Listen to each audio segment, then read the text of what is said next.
क्या राष्ट्रीय जनता दल और लोक जनशक्ति पार्टी के बीच की दूरी कम हुई है? यानी क्या लोजपा और आरजेडी और पास आ चुके हैं? संकेत कुछ ऐसे ही मिल रहे हैं। दरअसल एलजेपी अध्यक्ष चिराग पासवान ने तेजस्वी यादव को थैंक यू बोला है। उधर तेजस्वी यादव ने भी कहा है कि चिराग को अब आखिरी फैसला लेना चाहिए और विपक्षी गठबंधन में शामिल हो जाना चाहिए। उन्होंने कहा है कि आरजेडी हमेशा से लोजपा के साथ खड़ी रही है। चिराग पासवान ने आज तेजस्वी यादव को थैंक यू बोला। एक इंटरव्यू में चिराग पासवान ने कहा कि तेजस्वी यादव ने उनके पिता स्वर्गीय रामविलास पासवान की जयंती मनाने का फैसला लिया है। ये उनके लिए खुशी की बात है, इसलिए तेजस्वी यादव का धन्यवाद। इससे लोगों के बीच ये भी संदेश जाएगा कि नौजवान पीढ़ी अपने बुजुर्गों के प्रति संवेदनशील है और उन्हें सम्मान देती है। चिराग ने कहा कि उनके पिता स्वर्गीय रामविलास पासवान और लालू प्रसाद यादव मित्र थे, लेकिन तेजस्वी भी रामविलास पासवान को पिता की तरह सम्मान दे रहे हैं, तो ये उनके लिए आभार की बात है। उधर तेजस्वी यादव ने चिराग पासवान को साथ आने का ऑफर दिया है।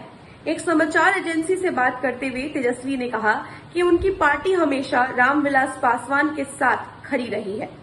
तेजस्वी ने कहा कि 2009 के चुनाव में जब लोजपा के विधायक नहीं थे और खुद रामविलास पासवान चुनाव हार गए थे, तो लालू प्रसाद यादव ने ही उन्हें आरजेडी के कोटे से राज्यसभा भेजा था। उन्होंने पूछा कि क्या देश में किसी दूसरे नेता या पार्टी ने कभी इतना सब कुछ किया या इतना बड़ा बलिदान दिया है? तेजस्वी यादव कहते हैं, रामविलास पासवान की जयंती मनाना कोई सियासत नहीं है। उनकी पार्टी ने दलितों के मसीहा स्वर्गीय रामविलास पासवान का बिहार के लिए योगदान को देखते हुए उनकी जयंती मनाने का फैसला लिया है। तेजस्वी कहते हैं कि स्वर्गीय रामविलास पासवान जी आजीवन समाजवादी रहे। उनका पूरा जीवन दलितों पिछड़ों को आगे बढ़ाने में बीता और सामाजिक न्याय के विचार में गहरा विश्वास रहा। रामविलास पासवान जी अपने राजनीतिक जीवन में गरीबी और गैर बराबरी से लड़े। इस वक्त देश नाजुक स्थिति में है और बाबा साहेब के संविधान को ताक पर रखकर आरएसएस के एजेंडों को थोपने की कोशिश की जा रही है। ऐसे में रामविलास पासवान जी को असली श्रद्धांजलि तभी दी जा सकती है जब उनके मूल्यों और विरासत को आगे ले जाया जाए। ये तभी संभव है जब चिराग पासवान देश पर गोलवरकर की विचारधारा को थोपने के खिलाफ लड़ाई में शामिल हो जाएं। तेजस्वी ने कहा कि चिराग के साथ बीजेपी ने वही किया जो उसकी फितरत रही है।